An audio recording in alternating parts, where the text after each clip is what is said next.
नमस्कार दोस्तों।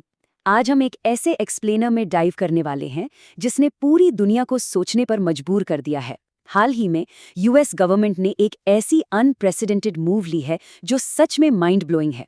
बरसों के राज, स्पेक्यूलेशन और बंद दरवाजों के पीछे दबाई गई सीक्रेट यूएफओ फाइल्स को आखिरकार अब दुनिया के सामने ला दिया गया है। आइए मिलकर इस ऐतिहासिक रिलीज के हर एक लेयर को अनपील करते हैं और समझते हैं कि इन डीक्लासिफाइड फाइल्स के अंदर आखिर कौन से राज छुपे हैं। ओके, तो सीधे मुद्दे पर आते हैं। 162 यानी 162 ये सिर्फ एक रैंडम नंबर नहीं है, ये उन हाईली क्लासिफाइड फाइल्स की संख्या है जिन्हें पेंटागन ने बिल्कुल अभी ड्रॉप किया है। और सबसे इंट्रीगिंग बात क्या है, इन 162 फाइल्स में सिर्फ हवाई किस्से कहानियां नहीं हैं, इनमें हाईली ट्रेन्ड फाइटर पायलट्स की डिटेल्ड टेस्टिमनीज और नासा एस्ट्रोनॉट्स के ऑफिशियल ट्रांसक्रिप्ट शामिल हैं। ये एक लंबा दबा हुआ डेटा ड्रॉप है जिसे आखिरकार हवा मिल गई है। आज की इस चर्चा का रोड मैप बिल्कुल क्लियर रहेगा। हम अपनी इन्वेस्टिगेशन शुरू करेंगे द पेंटागन ड्रॉप से, फिर जाएंगे डीप स्पेस मिस्ट्रीज और अर्थली एनकाउंटर्स की तरफ। उसके बाद हम इस पूरे इश्यू को हार्ड साइंस के लेंस से देखेंगे और आखिर में बात करेंगे द अनरिजॉल्व्ड रियलिटी की। तो चलिए शुरू करते हैं हमारे पहले सेक्शन से, द डीक्लासिफाइड पेंटागन फाइल्स। मई 2026 का महीना इस टॉपिक के इतिहास में एक टर्निंग पॉइंट बन गया। लेकिन समझने वाली बात यह है कि ये सब अचानक से ओवरनाइट नहीं हुआ। इस एक रिलीज के पीछे डेकेड्स का एक लंबा कॉम्प्लिकेटेड इतिहास है। अगर हम थोड़ा पीछे जाएं, 1947 में रॉसवेल इंसिडेंट हुआ था, जहां शुरुआत में एक फ्लाइंग डिस्क मिलने का दावा हुआ, लेकिन सिर्फ 24 घंटे में ऑफिशियल कहानी बदलकर वेदर बलून कर दी गई। फिर 1952 से 1969 तक चलने वाला प्रोजेक्ट ब्लू बुक, जिसमें 12,000 से ज्यादा यूएफओ रिपोर्ट्स को थरोली इन्वेस्टिगेट किया गया।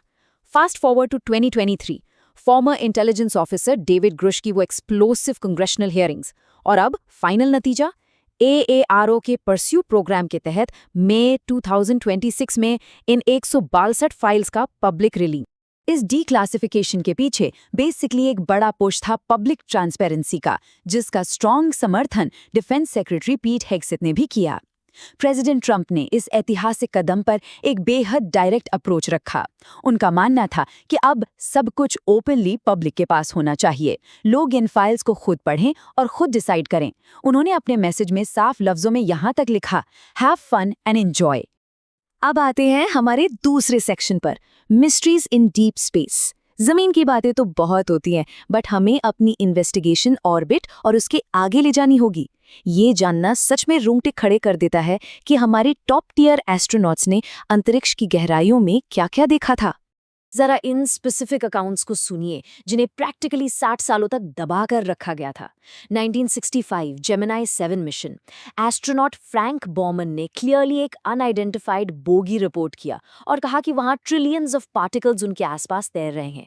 1969 अपोलो 12 ने तो चांद के होराइजन पर 5 अलग-अलग चमकती हुई लाइट्स की फोटोज तक लीं। और फिर 1972 में अपोलो 17 के एस्ट्रोनॉट्स ने क्लियरली रिपोर्ट किया कि उनकी स्पेसक्राफ्ट की खिड़की के ठीक बाहर ग्लोइंग ऑब्जेक्ट्स तैर रहे थे। I mean absolutely unbelievable. तीसरा हिस्सा, अर्थली एनकाउंटर्स। स्पेस की इन्फिनिट गहराइयों से अब हम वापस अपने एटमॉस्फेयर और ओशंस की तरफ लौटते हैं, क्योंकि बिजार एनकाउंटर्स सिर्फ स्पेस तक लिमिटेड नहीं थे। आपने उस इनफेमस नेवी इंफ्रारेड वीडियो के बारे में तो डेफिनेटली सुना ही होगा। ये एक अजीब सा सफेद ऑब्जेक्ट है जो समुद्र के ऊपर एफर्टलेसली हॉवर कर रहा है।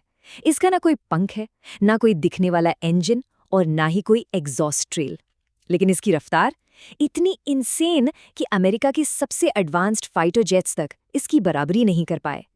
ये आखिर था क्या? जमीन पर रिकॉर्ड हुए इन यूएपीज का बिहेवियर कन्वेंशनल फिजिक्स को बिल्कुल डिफाई करता है। 1999 में ओमान कोस्ट पर एक ऑब्जेक्ट रेडार पर पूरे 20 सेकंड्स तक लॉक रहा और फिर लिटरली अचानक गायब हो गया। एक वीडियो में तो एक ऑब्जेक्ट विंड टर्बाइन के ब्लेड्स के आसपास ऐसे तैर रहा था जैसे वो हमारी पावर जनरेशन को स्टडी कर रहा हो। और एक साइटिंग थी 8 पॉइंटेड स्टार शेप की, एक ऐसा आकार जो दुनिया के किसी भी नोन ड्रोन या मिलिट्री एयरक्राफ्ट से मैच ही नहीं खाता। और अगर आपको लगता है कि ये सब सिर्फ अमेरिका में होता है, तो एक सेकंड रुकिए। 19 नवंबर 2023 को भारत के इम्फाल इंटरनेशनल एयरपोर्ट पर एक मैसिव डिसरप्शन हुआ।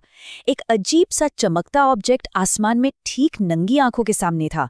लेकिन सबसे शॉकिंग डिटेल ये है कि रेडार पर इसका कोई नामो निशान नहीं था। फ्लाइट्स तुरंत हॉल्ट करनी पड़ी। 2 रफेल जेट्स को जांच के लिए स्क्रैम्बल किया गया, पर तब तक वो चमत्कारी ऑब्जेक्ट बिना कोई ट्रेस छोड़े वहां से गायब हो चुका था। चौथा हिस्सा, द साइंटिफिक एक्सप्लेनेशंस। रहस्य और किस्से अपनी जगह हैं, पर अब वक्त आ गया है थोड़ा प्रैक्टिकल होने का। आइए इस पूरे डेटा को हार्ड साइंस और प्योर फैक्ट्स के लेंस से समझते हैं। Now, what's really interesting about this deep space alien fleet claim है उसके पीछे का साइंस। देखिए, जब अंतरिक्ष में बूस्टर्स और स्पेसक्राफ्ट्स अलग होते हैं ना, तो उनसे अक्सर पेंट चिप्स और छोटा-मोटा इंसुलेशन का मलबा निकलता है। जीरो ग्रेविटी की वजह से ये टुकड़े तैरते रहते हैं। जब डायरेक्टली इन पर सूरज की चमक पड़ती है तो ये बुरी तरह चमकने लगते हैं। तो एक एस्ट्रोनॉट को दूर से वही चमकता मलबा ट्रिलियंस ऑफ पार्टिकल्स या एक ग्लोइंग एलियन फ्लीट जैसा लग सकता है। अपोलो 17 के टाइम पर जो डरावनी फायरवर्क्स या आतिशबाजी जैसी रोशनी दिखी थी, उसकी रियलिटी भी कुछ ऐसी ही है। दरअसल उन पुराने स्पेसक्राफ्ट्स में एक वेस्ट वाटर रिजेक्शन सिस्टम होता था। जब एक्सेस लिक्विड स्पेस में डंप किया जाता, तो अंतरिक्ष की एक्सट्रीम ठंड में वो तुरंत फ्रीज होकर छोटे छोटे आइस क्रिस्टल्स बन जाता था। और जब उन बर्फ के क्रिस्टल्स पर सूरज की धूप पड़ती, तो वो किसी चमकती हुई आतिशबाजी से कम नहीं लगते थे। और अब जमीन के वीडियोस की बात करते हैं, जिनका एनालिसिस 2023 की नासा स्टडी और मिक वेस्ट जैसे डीबंकर्स ने किया है। सोचिए, जब एक फाइटर जेट 800 किलोमीटर प्रति घंटे की रफ्तार से उड़ रहा हो, तो उसका हाईटेक कैमरा एक सेंसर प्लेटफॉर्म डिस्टॉर्शन पैदा करता है। उस इफेक्ट की वजह से हवा में तैरता एक आम वेदर बलून भी गोली की तरह बुलेट स्पीड से निकलता प्रतीत होता है। और वो रहस्यमयी रोटेटिंग ऑब्जेक्ट, दरअसल वो आकार घूम ही नहीं रहा था। वो फाइटर जेट के इंफ्रारेड कैमरा का गिम्बल मैकेनिज्म था, जो फोकस सेट करते वक्त खुद इमेज को रोटेट कर रहा था। और ये ब्रिलियंटली इलस्ट्रेट करता है कि कैसे नेचर और मैन मेड चीजें हमारे आधुनिक सेंसर्स को धोखा दे सकती हैं।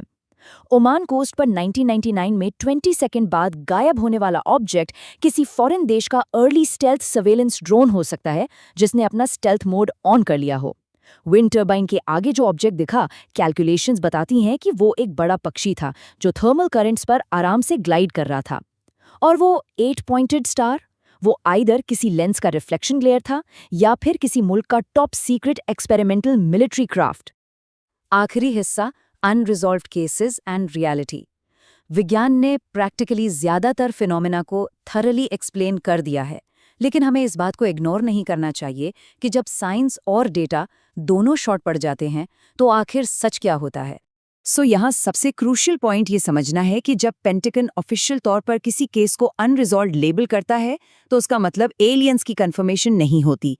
इसका सिंपल सा मैथ ये है कि उनके पास किसी प्रॉपर कंक्लूजन तक पहुंचने के लिए सफिशिएंट डेटा नहीं है, या कैमराज में कुछ लिमिट थी, या फिर हो सकता है वहां कोई ऐसी क्लासिफाइड मिलिट्री टेक टेस्ट हो रही थी जिसे पब्लिक डॉक्यूमेंट्स में बताया नहीं जा सकता।